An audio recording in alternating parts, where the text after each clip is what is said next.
I'm going to say something that's going to sound offensive. Shut your mouth. And you might say back to me, you need to shut your mouth. Let me explain. So, coming from a background of being a counselor and a teacher in the self help world and beyond, there is an idea that talking things out is very healthy. And there is a time and a space for that.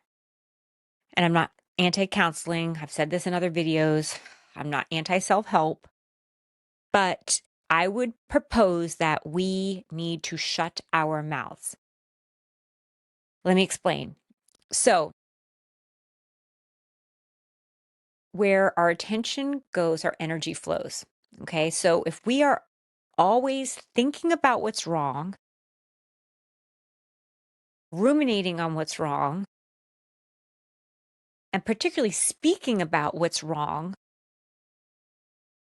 all our attention's going towards something negative. So, what you think about, you bring about. What we talk about, we bring about. And all through the Bible, yes, the Bible says, many things about speaking. And in Proverbs 18, it says, the power of life and death is in the tongue. And what does that mean? Well, what that means is that our words have power. And it's bad enough when we are in these, I call them rotten ruts. 95% ish of what we do every day is sort of on autopilot, directed by thoughts running as programs in the background of our lives. And, throughout the Bible, it says, take captive every thought. Let's consider what we're thinking about and bringing about. What's even more powerful is when we are talking about negative things.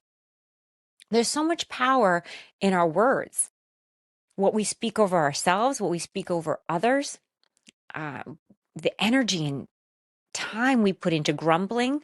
And trust me, I am so not suggesting that I don't fall into this.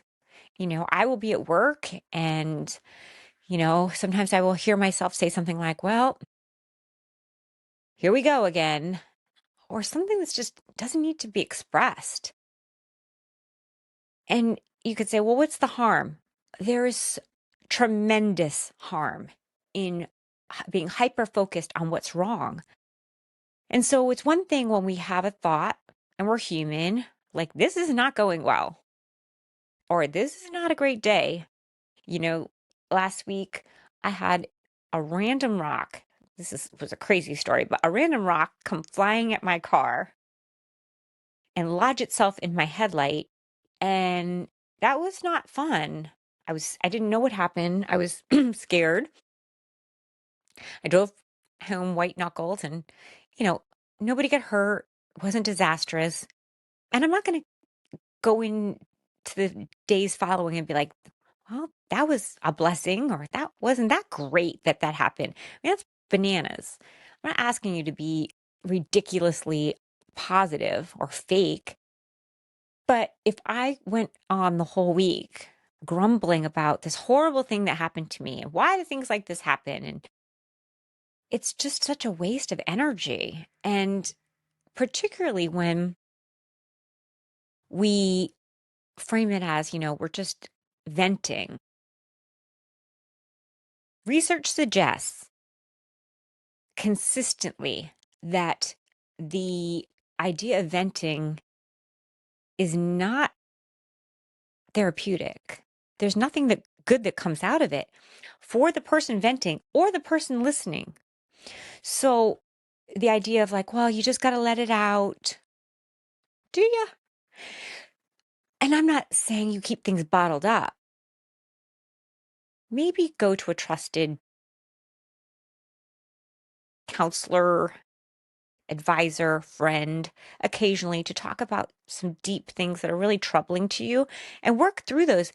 But to go through life consistently over processing all the wrong I have to catch myself because it's so much easier.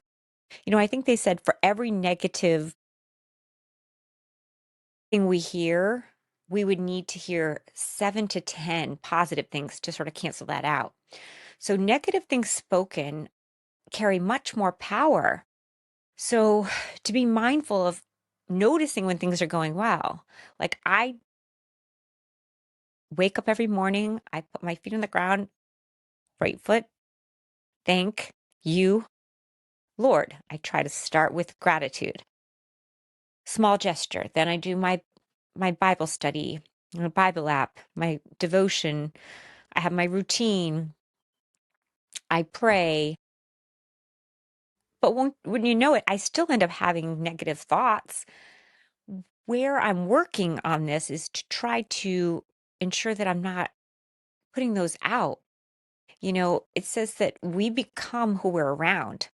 And if I'm not being contagious in a good way, if I'm bringing negativity into my coworkers' world, am I really who I say I am?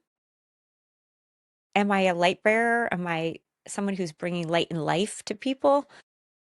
So I've been trying to really catch myself. I just encourage everyone to consider what you're saying. Thoughts are harder to capture. It says in 2 Corinthians 10:5, take every thought captive. That's easier said than done. But noticing what you speak. Also, notice what other people are speaking. And I'm not saying going around like auditing other people and editing other people and be like, oh, you shouldn't say that. But just notice how much grumbling people engage in. And I love how Paul in Philippians 4, in the midst of being imprisoned, he's speaking about it's the chapter about it's about a lot of things, but he's talking about having joy in suffering.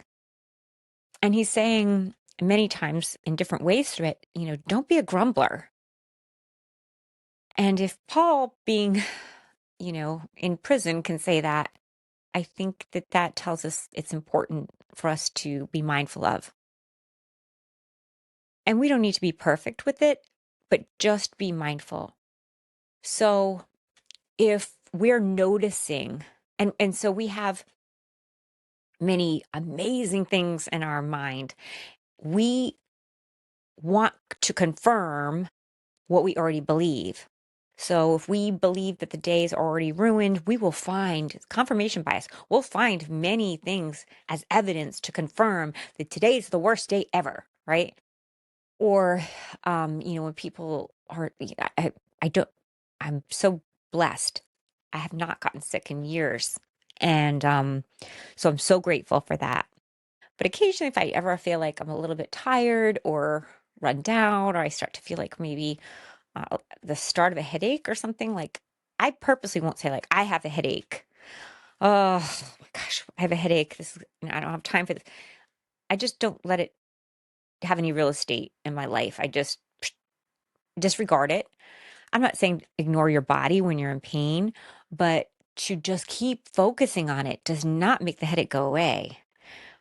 Likewise, I had such a blessed life, my entire life in many ways. My share of troubles too.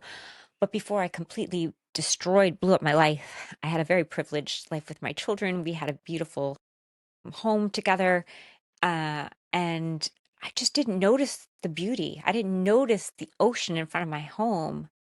I didn't notice the sunset, the sunrise. I didn't notice how the waves would just lap on the shoreline and that beautiful sound and that smell of the ocean and all those wonderful things.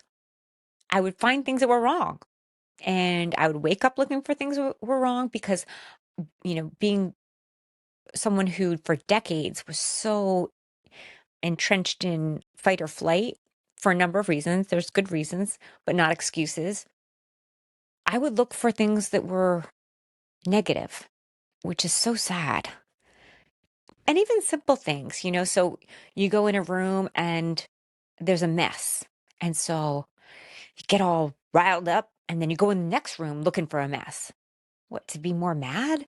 Like, why do I notice that my children are laughing in the next room over with their friends and they're healthy and they were so blessed? Well, I can't rewrite history, but what I can do is now to be very intentional and to seek what is good. Once again, Paul says in Philippians 4, to seek what is, good and lovely and admirable and praiseworthy and excellent, and think about these things and talk about these things. Oh, yeah, sometimes just shut our mouths. It's our grandparents would say things like, if you don't have anything nice to say, don't say anything at all. Wisdom, right? Ding, ding, ding. Like, that's brilliant. So if we cannot say something uplifting, just shut your mouth and look for something good. When I'm displeased with somebody, I've been really disappointed with some people lately. And then I'm like, well, that's my own expectation. I have no right to be disappointed. And so I try to reset that. But if I don't have great, warm, and fuzzy feelings towards someone, I'll say, how does God see this person? And I try to reset, try to breathe. I try to create space between my thought and the emotion and how much I let that sort of camp out in me.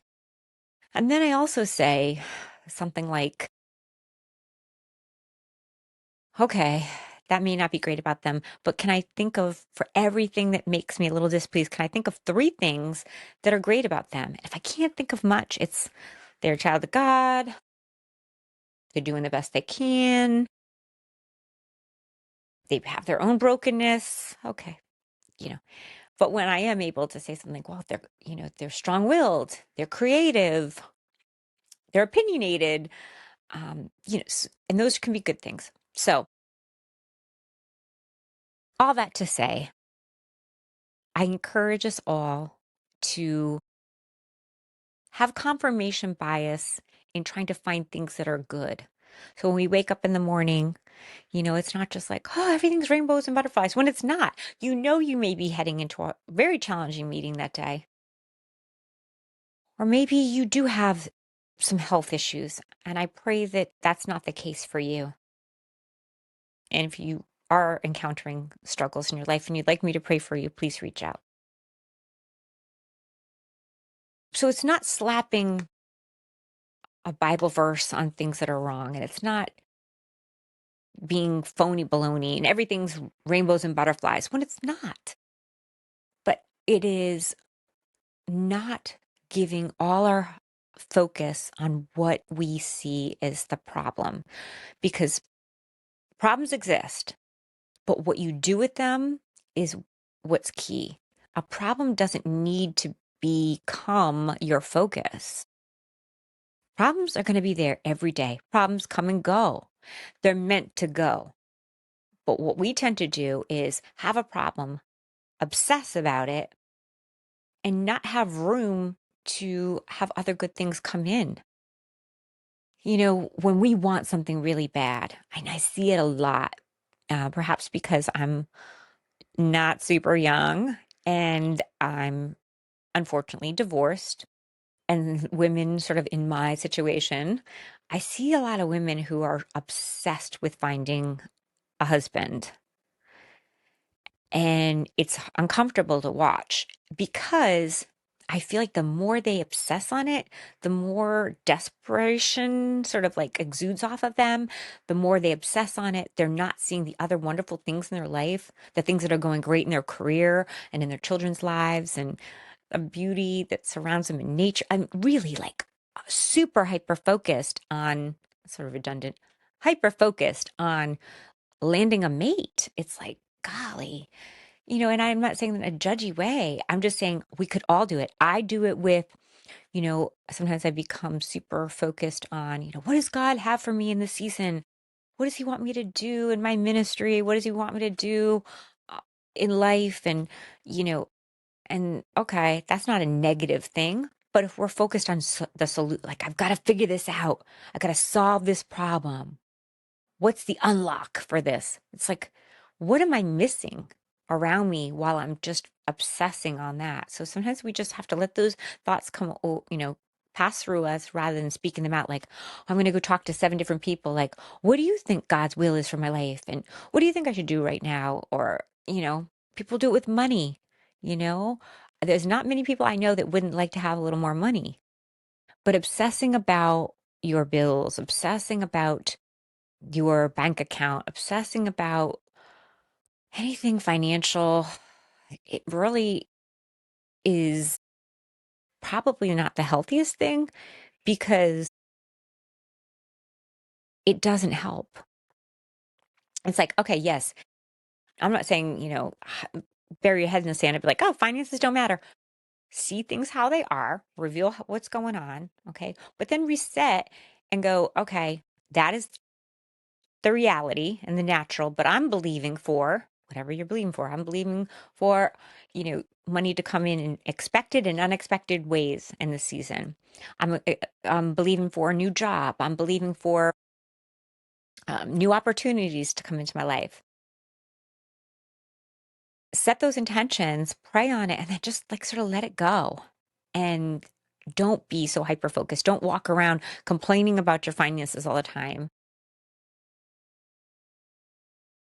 Believe for the best, and then